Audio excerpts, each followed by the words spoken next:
Hi, hello, and welcome, or welcome back, I suppose.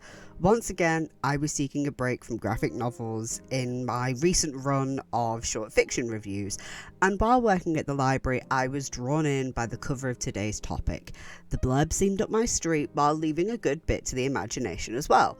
So, let's have a look into a book that manages to blend the mundane with the charmingly off-putting, and that being Winter in Sokcho by Elisa Chua du Sapin, translated from the original French by Anissa Abbas Higgins.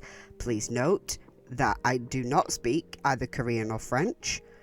I have looked up pronunciations for anything that I have, that was in my notes. I don't think I have much more than the author's name in the review itself, but I try to look up pronunciations, but these are not languages I have any kind of experience with. Well, I studied French until I was 12, so that doesn't really count. I just want to make note and apologise for any potential mistakes in advance. So, du Sapin's style is incredibly captivating to me. I often talk about authors who struggle getting to the point and meandering here, there and everywhere. Don't get me wrong, a good bit of saucy little scene setting and set dressing can do wonders for world building, but there is something about how matter of fact she is that really holds a special place in my heart. This is something that I would love to look into more, like her work, because she manages to make everything so vivid without saying too much at all. This book is less than 150 pages, and yet I really want to incorporate how she writes into my own work. The straight to the point thing is well within my wheelhouse, too much so, one could argue, but there is flavour in there when du Sapin does it, and ooh, that flavour, that sweet, just num num num num num num, delicious. Page 1, we're introduced to one of our two protagonists, Jan. Well, it technically starts on page 3, and our other protagonist is our narrator, so I guess we're introduced to both of them straight away, but that's not the point. From the off, I got weird vibes from him, and while erring towards the negative, especially at the beginning, I couldn't make my mind up about him. And yes, at the start here, it is literally the introduction, so we can't get a fully rounded idea of a person, but I love the way that Jan is introduced. The way that Jan is introduced. I don't mean that I immediately loved his character. Like I said, I couldn't get a proper read on him, but he seemed weird, he seemed a bit rude, and there was something about it, something about his character, the way he presents himself.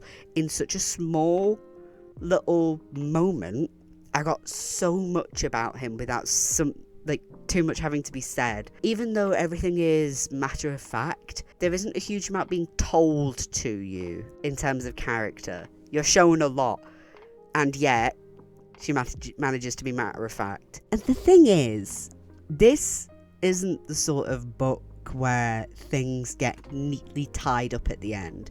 This is not a standard plot, as it were. This doesn't follow the trajectory one might expect, and questions are not always answered.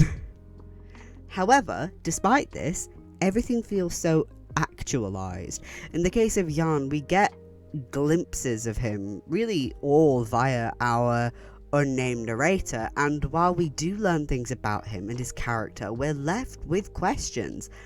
That is not a critique. We're with our narrator the whole time, obviously, and we get far more of an insight into her, as you'd expect, yet her story isn't one with a beginning, a middle and an end, and not even in the time parameter, really, that we're given. We step into her life for a little while, and at the end, it's we're ushered out. That's all you get for now. It's like when you meet someone for a brief period of time, but upon leaving them, you realise you never gave each other a way to keep in touch, so you occasionally wonder how they're getting on. And yes, I am fully aware that that's how a lot of slice of life stories work. They are a slice of someone's life. But there is a particular structure there. Like, the moment in their life that we're looking at, let's say it's a 1 month period, there is an overarching thing that's happening.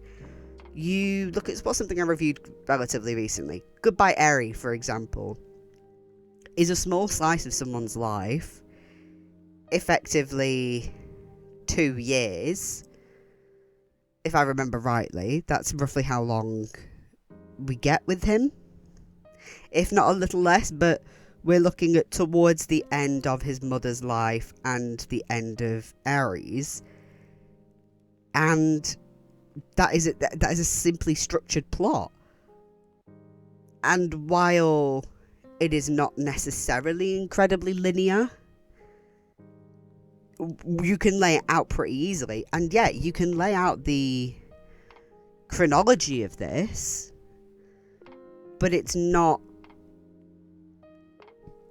very difficult to explain, and I've not studied in a long time.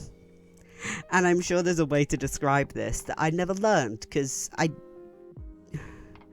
didn't read a huge amount like this, because even the sort of postmodern stuff that I read, which would be more akin to something like this, there wasn't a structural word that I can remember learning that would help me right now. And even then, most of the postmodernist stuff that I looked at did have at least, like, an overarching plot for at least one of the characters in there, because it's usually like a lot of meandering plots, but they still work in a expected way.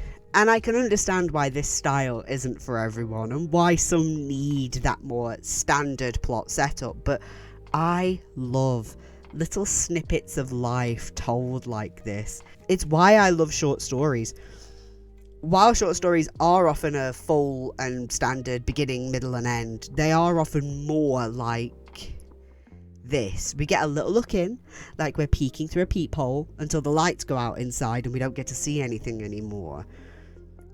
And I think that observer feeling is kind of amplified by the mundanity of everything. This is by no means a dull book. Mundanity and dullness are two completely different things.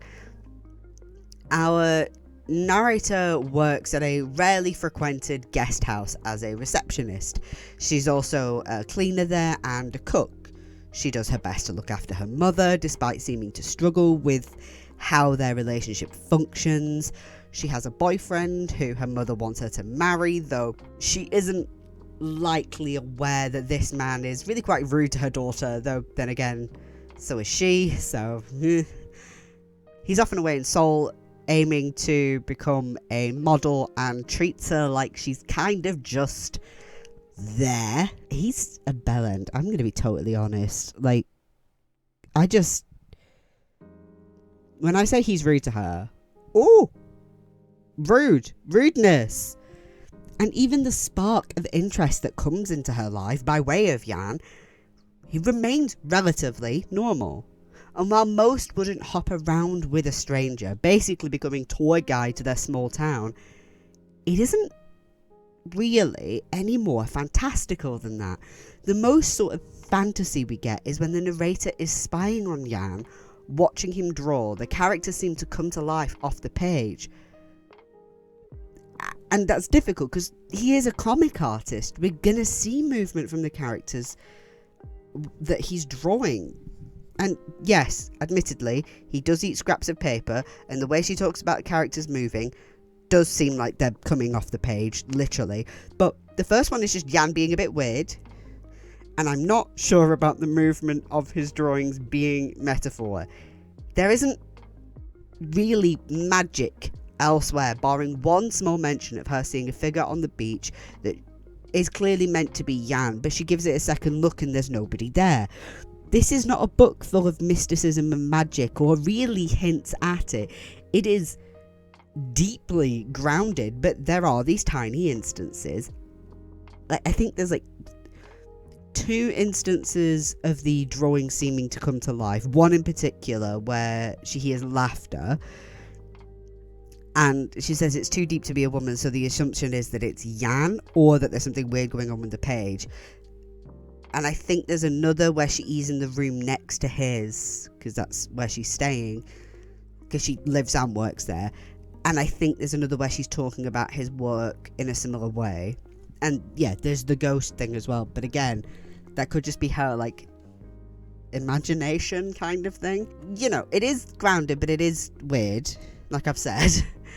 Towards the end, our narrator is sick of feeling unseen by Yan. That's how it feels anyway. And, you know, she's useful to him. He clearly wants something from her, but God knows what. He's weird, and it's hard to place why outside of the paper eating. And she needs to be actually properly seen by this man she's formed this strange and unlikely connection with. So she enters his room in the guest house, which, like I said, happens to be the one next to hers. First, she gets paper out of the bin, which is soggy because he's been chewing it. That did something to my brain when she did. I'm gonna skip that just because it. But she then dips her finger in the pot of ink on his desk and runs it over various parts of her face and neck, stopping at her collarbone, as if outlining herself like an illustration.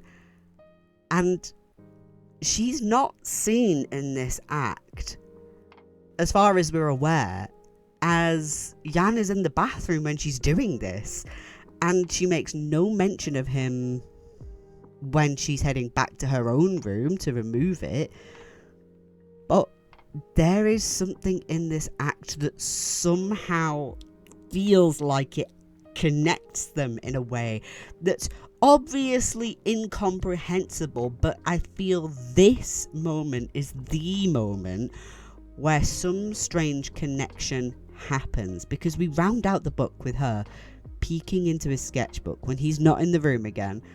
It seems to be the completed product of what he's been working on. He is a comic artist writing about travels, and the lead character of his comics is very clearly, totally 100% not himself. No. But this sketchbook is full of vibrant colour, despite him having previously said that he feels there's no need for colour. But she was the one that asked about that, so of course there's colour in there now. And we round it out by seeing a young woman, kind of like a ghost for the book's hero, and on her thigh is a carved out scar matching that of our protagonists.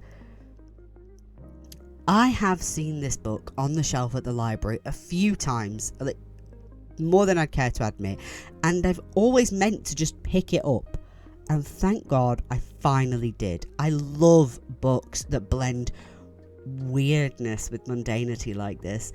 I found it in anthologies a lot more than full novels and novellas such as this, but I'm always happy to come across them.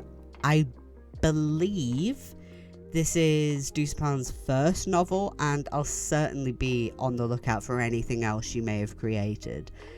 This is a stunning exploration of identity, while not being uber overt about it, but it's also not subtle by any means either. But the methods used make taking everything on so easy. If you love being able to read into every little detail of the stories you read, then this is absolutely for you. I could read this 10 times or more, and I'm sure I would discover some new little detail in it every single time. Like, I've barely gone into the stuff talking about the relationship with her mother, her relationship with her body, her weird wannabe model boyfriend, and it's all so wonderful. Sokcho is also on the border of North and South Korea. That is brought up for obvious reasons. You're gonna bring that up because we're talking about the history of Sokcho and the history of Korea, and the fact that our protagonist is a French Korean, the sort of, you know, two sides of her, as it were. There's so much to unpack here, and I would love to read it again, because there's more I could get from this, absolutely, and I need to read more by Dusapar. From everything I've described to you, let me know if you've read anything kind of, at least, like it, because I know that's not likely, that there's going to be a huge amount exactly like this out there, but the vibes, you know, the vibes. And let me know about it in the comments below. One of the reviews on the back compares it to Convenience Store Woman, which I recently requested from the library, so I've got that reserved, and I'm looking forward to that. I've heard a lot of great things about that book, and I've always meant to, like, I've seen it at bookshops a few times, and I've seen it sort of talked about online. I've always meant to go into it, and I will be at some point. Who fucking knows? But feel free to like, feel free to subscribe, and feel free to ring that notification bell. All that cringe shit I'm supposed to ask you to do in my videos, you know? But most importantly, I hope you have a wonderful day, a wonderful night, a wonderful whenever you are watching this. Take good care of yourself. Right.